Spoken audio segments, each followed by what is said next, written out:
வாழை மரம் வைப்பது சரிதான். வீட்டில் திசை மாறினால் நடக்கும் கலகம். அதுவும் கழிவுநீர் சென்றால் அவ்வளவுதான். இன்று ஒவ்வொரு வீட்டிலும் வாழை மரம் இருப்பது என்பது சர்வசாதாரணமாக ஆகிவிட்டது. வாழை மரத்தில் இருக்கும் அனைத்தும் நமக்கு நன்மை தரும். வாழை மரம் என்பது வாழையடி வாழையாக வளரக்கூடியது ஒன்று. ஒரு மரம் வளர்ந்து தார் விடுவதற்குள் அடுத்த பிற்கண்டு வர ஆரம்பித்துவிடும். அதனால்தான் திருமணத்தில் கூட பந்தலில் வாழை மரம் நடுகிறார்கள். அதெல்லாம் சரிதான். வாழை மரம் வீட்டில் இருக்க வேண்டும், கட்டாயம் இருக்க வேண்டும். ஆனால் அதை சரியாக கவனிக்காவிட்டால் உங்க வீட்டில் பல பிரச்சனை வரும் என்று உங்களுக்கு தெரியுமா? வீட்டில் வாழை மரம் வளர்ப்பது பலருக்கும் ஒரு சாதாரண விஷயமாக இருந்தாலும் அதனுடன் சேர்ந்த வாஸ்து நம்பிக்கைகள் மக்களுக்கு தெரியாத சில மறைக்கப்பட்ட நன்மைகளையும் தருகின்றன.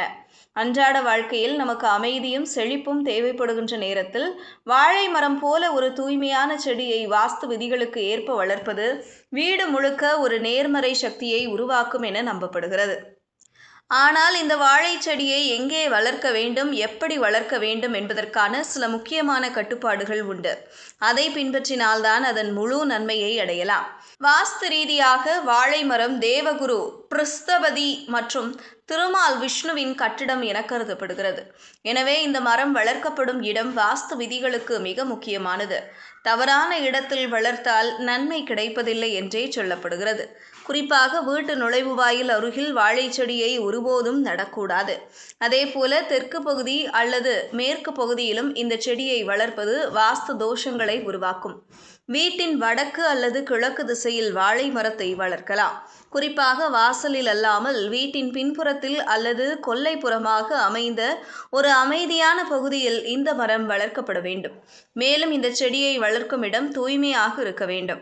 அதன் அருகில் கழிவுநீர் கொட்டுவதோ கழிவு இலைகள் நிரம்பி போவதோ கூடாது. வாழை மரம் மட்டுமல்ல, அதன் அருகில் துளசி செடியும் வளர்க்கப்பட வேண்டும். இது ஒரு தேவையான வாஸ்து யோகம் என கருதப்படுகிறது. துளசி விஷ்ணுவின் பெருமைமிக்க செடியாகவும் வாழை மரம் அவருக்கு பிடித்த மரமாகவும் இருப்பதால் இந்த இரண்டும் சேரும்போது வீட்டு வாழ்க்கையில் ஆன்மீகம், சுபீக்ஷம், மன நிம்மதி ஆகியவை நிலைத்திருக்கும் என்று நம்பப்படுகிறது. வியாழக்கிழமைகளில் வாழை செடியை வழிபடுவது முக்கியமானதாக கருதப்படுகிறது.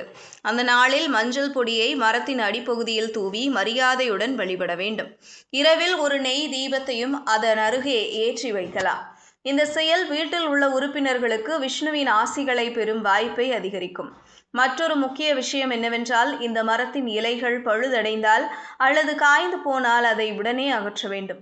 அழுகிய இலைகளை கடைபிடித்து விட்டு வளர்த்து விட்டால் அது வாஸ்து ரீதியாக மாசாக கருதப்படும். இது வீட்டின் அமைதிக்கே பாதிப்பை ஏற்படுத்தும் என சொல்லப்படுகிறது.